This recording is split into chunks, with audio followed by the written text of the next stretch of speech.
वालेकुम एवरीवन, उम्मीद है कि आप सब खैरियत से होंगे। आज की वीडियो का टॉपिक है ये short story the sacrificial egg, जो कि लिखी है चिन्वा एचबी ने। ये एक शॉर्ट स्टोरी है। आज की इस वीडियो में हमने इसकी समरी, इंट्रोडक्शन, हिस्टोरिकल कॉन्टेक्स्ट, इसकी थीम, इसके कैरेक्टर और इसका एनालिसिस करेंगे ताकि हम इस शॉर्ट स्टोरी को थॉरोली समझ सकें। पर आज की इस वीडियो की तरफ जाने से पहले मैं यूट्यूब पे आपको अपना चैनल दिखाना चाहती हूँ।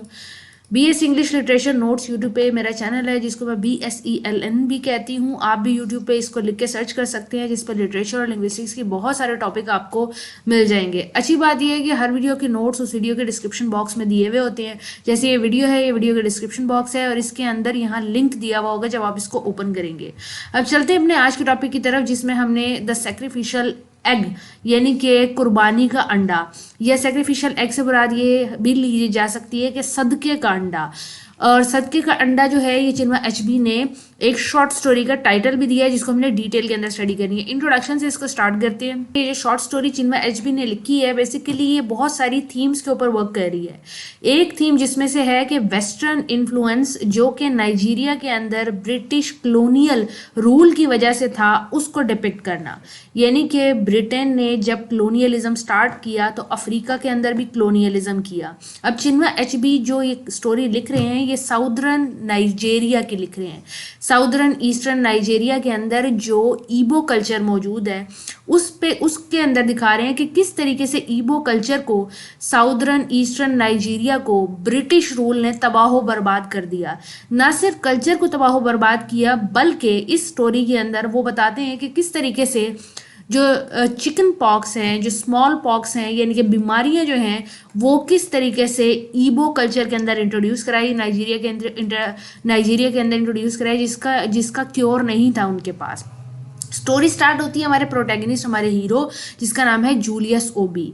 ये एक ईबो मैन है, यानी कि ईबो कल्चर से ताल्लुक रखता है, लेकिन इसकी एजुकेशन अच्छी रही है, इसकी वेस्टर्न एजुकेशन रही है। और वेस्टर्न एजुकेशन रहने की वजह से ये यूरोपियन ट्रेडिंग कंपनी, जो कि ईबो कल्चर के अंदर आ रही है, ईबो सोसाइटी के अंदर, नाइजीरिया के अंदर आ रही है, उनके साथ काम करता है। कॉलोनियल इज्म जो क्रिएट कर रहे हैं कोलोनाइजर, जैसे कि ब्रिटिश कोलोनाइजर, उनकी कंपनी के साथ काम कर रहा है। ये एक औरत से इंगेज्ड है जिसका नाम है जन्नत, और इसके अलावा इस लड़की की, जन्नत की एक माँ है जिसका नाम है माँ, यानी कि मदर का नाम माँ ही है। और माँ जो है वो क्यों पसंद करती हैं हमारे प्रोटैगनिस्ट को अपनी बेटी के लिए? क्योंकि वो क्रिश्चियन बिलीव रखता है, और यानी कि हमारा हीरो ओबी जो है वो क्रिश्चियन बिलीव रखता है, और जो हमारी हीरोइन है जन्नत, उसकी जो माँ है वो भी क्रिश्चियन बिलीव रखती है। तो उसे लगता है कि ईबो सोसाइटी के अंदर ये मेरी बेटी के लिए एक आइडियल इंसान रहेगा।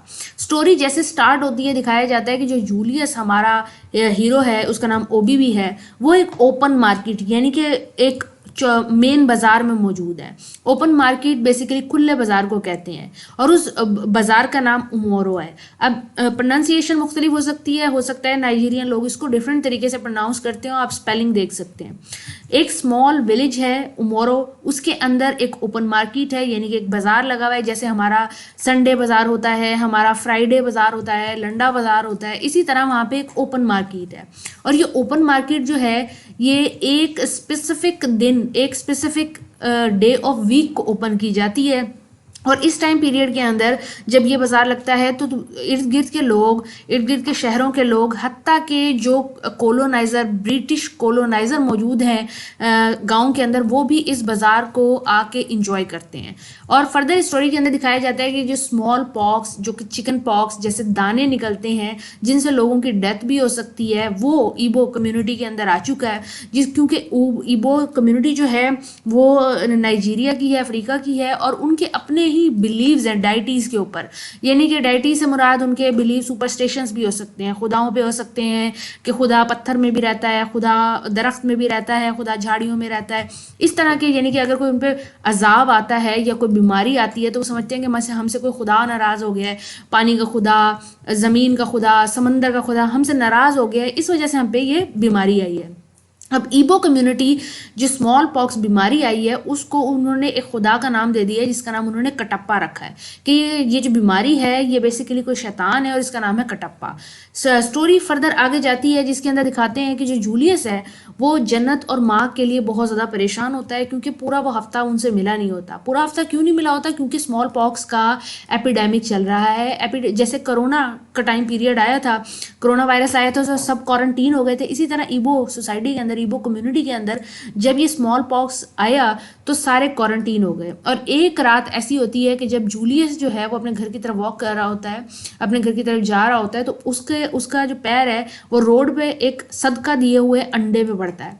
अब वो अंडा बेसिकली जो है सदका जिसने दिया हुआ होता है, सेक्रीफाइस जिसने किया हुआ होता है, उसने अपनी मुसीबत टालने के लिए किया होता है, क्योंकि आमतौर पर हम भी सदका इसलिए देते हैं ताकि हम अपनी मुसीबत को टाल सकें। तो किसी बंदे ने अपना जो अंडा है वो सदका देके रोड पे डाला होता है और जब जूलियस गुजरता है तो उसका पैर उस पर पड़ता है और वो अंडा टूट जाता है, जिससे जूलियस बहुत ज़्यादा परेशान हो जाता है क्योंकि उसको लगता है कि उसके ऊपर अब परेशानियां आने वाली हैं, क्योंकि जिसने सदका दे के रखा है उसका सदका देना कबूल हो चुका है। अब उसके बाद स्टोरी फर्दर आगे दिखाती है कन्फ्लिक्ट अफ्रीकन सिविलाइजेशन का वेस्टर्न सिविलाइजेशन से।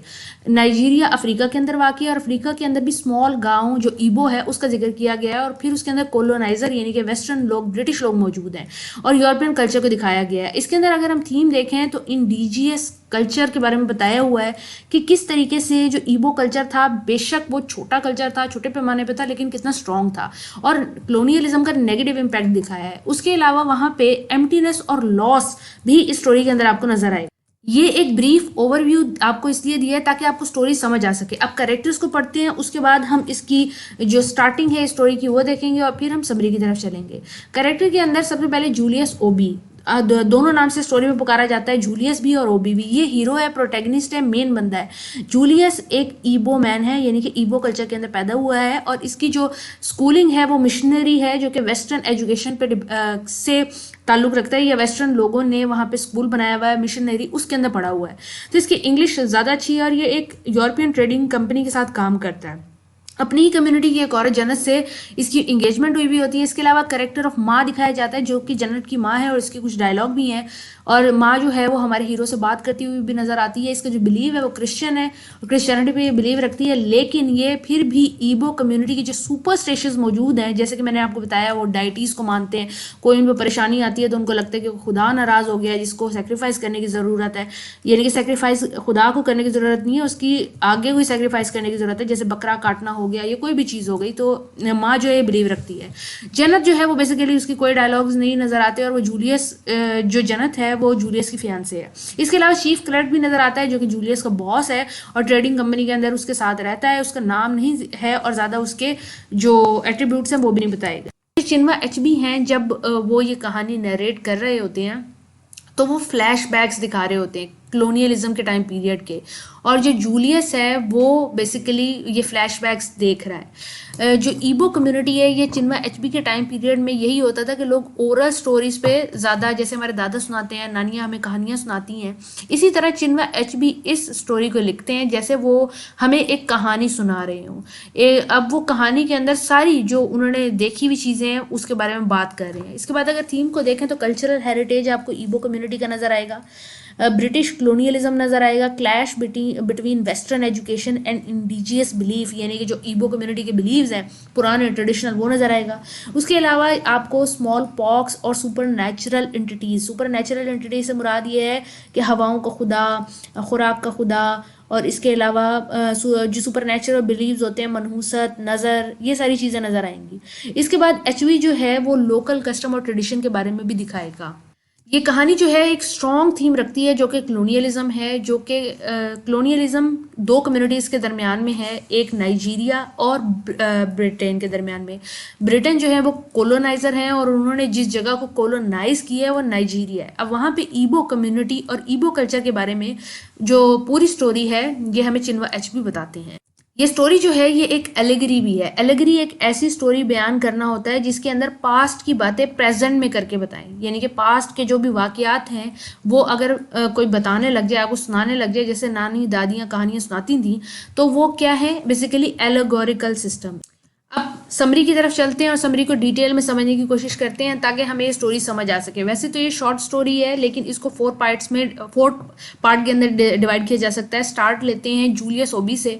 वो जब कहानी स्टार्ट होती है तो जूलियस ओबी जो है वो मार्केट में, बाजार में खड़ा होता है। ओपन मार्केट से मुराद ये है कि ऐसे बाजार के अंदर जिसमें पक्की दुकानें नहीं है, टेंट, तंबू और इस तरह की यानी कि कच्ची पक्की दुकानें हैं। और ईबो कल्चर वहाँ पे दिखाया जाता है, ईबो कम्युनिटी दिखाई जाती है। इस कम्युनिटी के अंदर जो एक वीक होता है यानी कि एक पूरा हफ्ता होता है, उसमें 4 दिन होते हैं सिर्फ, जिनके नाम बहुत ज़्यादा इंपॉर्टेंट है। अब ये निकियो, इकी, ओई, ओरी एंड एफओ, यानी कि ओई को ओरी भी कहते हैं। अब ये प्रोनाउंसिएशन हो सकता है गलत हो, लेकिन आप स्पेलिंग नोट्स कर सकते हैं। ये जो अनिक्यो है ये एक ऐसा दिन है जैसे कि हमारे यहाँ संडे बाजार लगता है ना, इसी तरह वहाँ पे उनिक्यो बाजार लगता है। अक्सर हमारे यहाँ फ्राइडे बाजार भी होता है, तो ये फ्राइडे भी आप समझ सकते हैं, समझ के लिए इसको समझ सकते हैं। उनिक्यो जो वहाँ पे मौजूद है वो ऐसा दिन है वीक के अंदर जब बाजार लगता है। ये बाजार बहुत बड़ा होता है और यहाँ पे बेसिकली हर वो काम किया जाता है जो कि पूरे हफ्ते की सरगर्मियाँ डिपेंड करती है इसके ऊपर। इस बाज़ार जब ये मार्केट लगती है तो दूर दराज के जो कबीले हैं, गांव हैं, वहाँ से भी लोग आते हैं और सेल्स एंड परचेज करते हैं। उनिक्यो जो है ये बिजिएस्ट डे है, यानी कि बहुत मसरूफ़ दिन है। जैसे जुम्मा बाज़ार या इतवार बाज़ार ये बहुत मसरूफ़ होते हैं ना, इसी तरह ये भी एक मसरूफ़ है। अब इस बाज़ार को जब स्टार्ट किया जाता है ना तो सुपर नेचुरल चीज़ें दिखाई जाती हैं, जैसे कि एक डाइटी दिखाई जाती है, एक ऐसी इंसान जो आदि खुदा है और आदि इंसान है। अब इसको शुगन के लिए यानी कि अच्छाई के लिए खड़ा किया जाता है। इसको ड्रेस, ये एक पुरानी बूढ़ी औरत होती है लेकिन इसको ड्रेस इस तरह करते हैं जैसे ये गॉडेस हो। इसको मार्केट के दरमियान में खड़ा करते हैं और ये अपना पंखा जलती रहती है चारों डायरेक्शन में, और ये रिस्क की निशानी होती है कि चारों डायरेक्शन से लोग आए। अब इस बाज़ार के अंदर हर तरह के लोग आते हैं, जो लोग फॉरेस्ट में रहते हैं, जो लोग रिवर के पार रहते हैं, हर तरह की कम्युनिटी यहाँ पे आती है। जैसे ईबो कम्युनिटी के अंदर ओलू वाले लोग भी मौजूद होते हैं और मुख्तलिफ तरीके के लोग यहाँ पे आते हैं। यहाँ तक कि जो कॉलोनाइज़र वहाँ पे मौजूद हैं ब्रिटेन के, वो भी आते हैं, अपने हाउस होल्ड आइटम्स, गुड्स वगैरह इस दिन परचेज करके जाते हैं। अब ये जो पूरी सिटी है इसका नाम उमुरू है। अब यहाँ पे हमारा जो हीरो है जूलियस ओबी, उसको दिखाते हैं कि वो एक बेसिकली है तो विलेजर ही, ईबो कम्युनिटी से ताल्लुक़ रखता है, लेकिन मिशनरी स्कूल जो कि कॉलोनाइज़र यानी कि ब्रिटेन के लोगों ने बनाया, उसकी एजुकेशन वहाँ पे है, उसने वहाँ से स्किल्स हासिल की हैं, तो यूरोपियन ट्रेडिंग कंपनी के साथ वो काम कर सकता है और मार्केट की देखभाल में भी वो एक अच्छा ओहदा रखता है। इसी दौरान ये भी दिखाते हैं कि वो एक इंगेज है एक लड़की से जिसका नाम जन्नत है, और जन्नत की माँ जो है उसका नाम माही है और वो क्रिश्चियन है। और वो जो क्रिश्चियन है वो ऐसी है कि वो और क्रिश्चियंस को पसंद करती है, इसलिए वो जूलियस को अपनी बेटी के लिए पसंद करती है और वो जूलियस से बातें भी करती है। उसका एक डायलॉग बहुत ज़्यादा इंपॉर्टेंट है कि not all who come to the great market are real people. अब वो बेसिकली जूलियस को ये बताती है कि जो लोग इस वक्त मार्केट में आए हुए हैं ज़रूर नहीं वो सारे सही हों। अब यहाँ पे उसका सुपर नेचुरल बिलीव दिखाते हैं क्योंकि उसके माँ के ख्याल के अंदर यहाँ पे एक मम्मी वोटा नामी गॉडेस मौजूद है। अब मम्मी वोटा गॉडेस ऐसी है जो कि एक रिवर क्रिएचर है। अब रिवर क्रिएचर वो खूबसूरत, वो कहती है कि वो बहुत खूबसूरत भी है लेकिन वो बहुत ज़्यादा कोल्ड भी है। अब यहाँ पे इसको हम कह सकते हैं कि मम्मी वोटा जो है ये कॉलोनाइज़र है, ये वो लोग हैं जो ब्रिटेन से आए हुए हैं, यानी कि वो साफ सुथरे खूबसूरत तो दिखते हैं लेकिन वो अंदर से बहुत ज़्यादा कोल्ड है।